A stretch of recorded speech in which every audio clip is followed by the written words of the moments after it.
బుధవారం నుంచి జరిగే మేడారం మహాజాతరకు వచ్చే భక్తులకు మంత్రి సీతక్క ఘన స్వాగతం పలికారు. ములుగు కలెక్టరేట్ ఆవరణలో నిర్వహించిన గణతంత్ర దినోత్సవ వేడుకలకు హాజరైన అనంతరం దివ్యాంగులకు సహాయ పరికరాలు అందజేశారు. ఈ సందర్భంగా మీడియాతో మాట్లాడుతూ మేడారం జాతరకు వచ్చే భక్తులందరికీ హృదయపూర్వక స్వాగతం పలుకుతున్నట్లు తెలిపారు. మేడారం సమ్మక్క సారలమ్మ జాతరకు వచ్చే భక్తులందరూ క్రమశిక్షణతో మెరకాలని మంత్రి సీతక్క కోరారు. ఆలయ నిర్వాహకులు ఏర్పాటు చేసిన క్యూ విధానంను తప్పనిసరిగా పాటిస్తూ తల్లులను దర్శించుకోవాలని సూచించారు. భక్తులందరికీ శీఘ్ర దర్శనం కల్పించేలా అన్ని ఏర్పాట్లు చేశామని తెలిపారు. కొంతమంది భక్తులు అత్యుత్సాహం వల్ల ఇతర భక్తులకు ఇబ్బంది కలగకూడదని చెప్పారు. క్యూ లైన్లను డిస్టర్బ్ చేయకుండా నిర్వాహకులు సూచించిన మార్గాల్లోనే వెళ్లాలని కోరారు. ప్రతి భక్తుడు స్వీయ నియంత్రణతో క్రమశిక్షణతో వ్యవహరించాలని విజ్ఞప్తి చేశారు. కాలినడకన వచ్చే భక్తులను దృష్టిలో ఉంచుకొని వాహనదారులు వేగంగా వెళ్లరాదని, ఓవర్ స్పీడ్, ఓవర్టేక్ వంటి ప్రమాదకర చర్యలకు పాల్పడకూడదని స్పష్టం చేశారు. భక్తుల భద్రత సౌకర్యం కోసం అన్ని రకాల ఏర్పాట్లు చేశామని, జాతరకు వచ్చే ముఖ్యులు కూడా సహకరించాలని కోరారు. భక్తులే మా ప్రథమ ప్రాధాన్యత అని మంత్రి సీతక్క స్పష్టం చేస్తూ అందరూ సహకరించి జాతరను శాంతియుతంగా భక్తి భావంతో విజయవంతం చేయాలని పిలుపునిచ్చారు.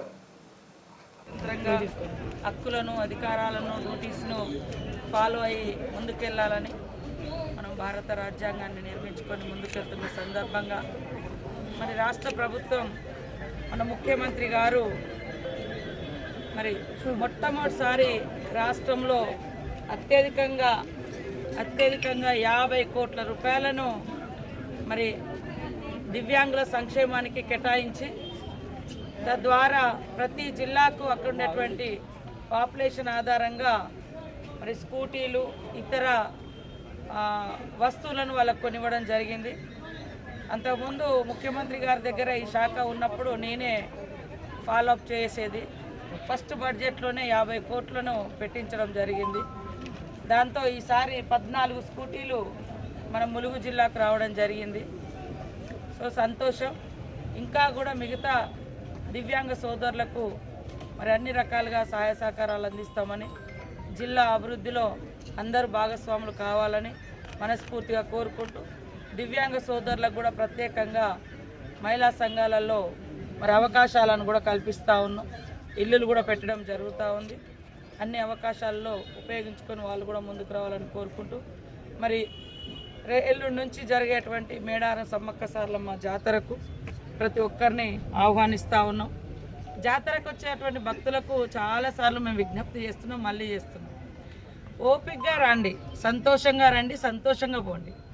నిన్న కొంతమంది ఆ గ్రిల్స్ ఎక్కి దురుకుతున్నారు, లేదా గ్రిల్స్కు కింద కొంచెం గ్యాప్ ఉంటే దాంట్లో కింద నుంచి జ్వరపడుతున్నారు. ఇక ఎవరైనా కోపం రాదా అంటే కోపం వస్తుంది, పోలీసు అయినా ఎవరైనా. ఎందుకంటే అది ఎక్కి దిగాల్సినంత అవసరం ఏముంటుంది. అది బయట నుంచి అందరికీ క్యూ లైన్లు ఉన్నాయి. అందరూ దేవుని దగ్గరకు వచ్చేదే భక్తితోటి మరి మంచిగా మొక్కుకోవాలని. అక్కడికి వచ్చి కూడా అడ్డదిడ్డంగా వస్తే అది ఇబ్బందికరం. కాబట్టి దేవుడి దగ్గరకు వచ్చేటప్పుడు ఒక రోజు గడపడానికి రండి, ఒక పూట గడపడానికి రండి. అక్కడ ఎక్కడ ట్రాఫిక్ ప్రాబ్లం లేదు. మన వాళ్ళు చేసే మిస్టేక్స్ తోటే ఒకరు వెహికల్ వస్తుంటుంది, తక్కువ ఓవర్టేక్ చేసి అక్కడ పోయి ఇరుక్కపోతారు. యాక్సిడెంట్లు అన్నీ అవుతున్నాయి, ట్రాఫిక్ అన్నా జామ్ అవుతుంది. ఎవరికి వాళ్ళు స్వీయ నియంత్రణ, స్వీయ క్రమశిక్షణ కూడా పాటించండి. ఇది మీ అందరికీ విజ్ఞప్తి. లేకుంటే యాక్సిడెంట్లు అవుతూ ఉంటాయి. వచ్చేటువంటి భక్తులు అన్యం పుణ్యం తెలియనటువంటి వాళ్ళు వేరే వాళ్ళు చేసే తప్పులకు వాళ్ళు ట్రాఫిక్లో ఇరుక్కునేటువంటి పరిస్థితి వస్తుంది. దయచేసి దేవుని దగ్గరికి వచ్చేటప్పుడు కూడా మనం పాపాలు, తప్పులు అన్నీ కడిగేసుకోవాలని మొక్కుకోవడానికి వస్తున్నాం. మనం చేసే తప్పిదాల మూలంగా ఇతరుల ప్రాణాలకు నష్టం జరగకూడదు, ఇతరులకు హాని జరగకూడదు. ఇది ప్రతి ఒక్కరు కూడా గమనించాలని కోరుతా ఉన్నాం. అదేవిధంగా చిన్న చితక మరి నడుచుకుంటూ వచ్చే భక్తుల జాతర మనకు అక్కడ విఐపీల తాకిడిలో కూడా దయచేసి విఐపీలు కూడా క్రమశిక్షణగా ఒక ఏదో మన స్పెషల్గా వస్తే గొప్పతనం కాదు, పబ్లిక్లో వస్తే ఇంకా గొప్పతనం. అలా ఆలోచించండి అని నేను కోరుతా ఉన్నాను.